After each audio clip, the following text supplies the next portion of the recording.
ME-fMRI connectivity associations with behavior using group and individualized parcellation schemes. There are a few leading challenges to investigating brain-behavior relationships in resting state functional connectivity. One of those is accounting for non-neural signals, such as motion or scanner artifact. A possible solution is changing the acquisition. Multi-echo acquisitions, as compared to single-echo acquisitions, involve collecting more data at minimal cost. Doing so helps us to better approximate the bold signal in every voxel of the brain, model noise, and avoid the often aggressive denoising techniques required for functional connectivity analyses. In sum, this also boosts the signal-to-noise ratio. Another challenge is that there are individual differences in functional network structure. Typically, when doing functional connectivity analyses, we divide the brain into a number of regions or parcels that are organized by network, shown here as a 7-network solution. But these parcellation schemes are based on sample averages that may obscure individualized network organization. However, there are now parcellation schemes that yield individually specific functional regions from which we can extract functional connectivity estimates. The aim of the present study was therefore to combine multi-echo acquisition and individualized network parcellation to evaluate their added impact on brain behavior associations.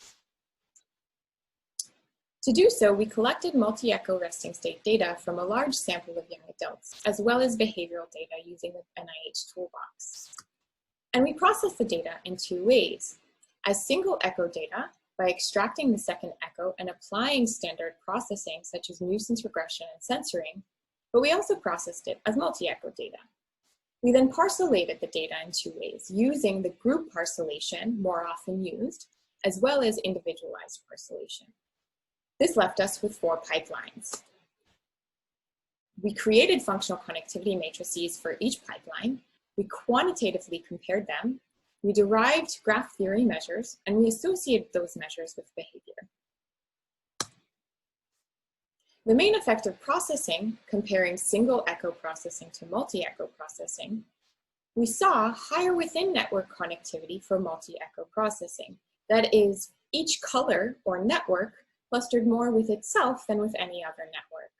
However, we also saw higher between-network connectivity, specifically for network with regions that are susceptible to dropout, such as the limbic network and the default network.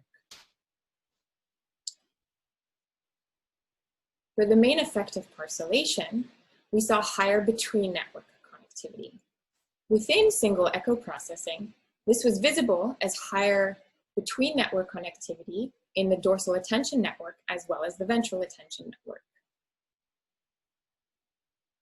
In multi-echo data, this was more visible as higher between-network connectivity in the default network and frontoparietal control network for individualized parcellations. In the combined effect, we saw both main effects come out. That is, we saw higher within-network connectivity, each color or network clustered with itself more than with any other network.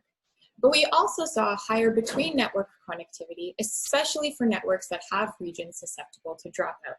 Here, the limbic network, the default network, the ventral attention network. Critically, each pipeline showed different associations with behavior. Only multi-echo processing showed brain behavior relationships with higher order networks. These results suggest that processing and parcellation choices alter the network topology and associations with behavior. Clearly, methodological choices underlie our understanding of cognition and plasticity.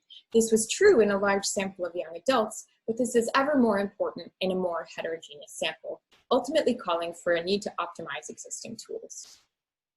Thank you.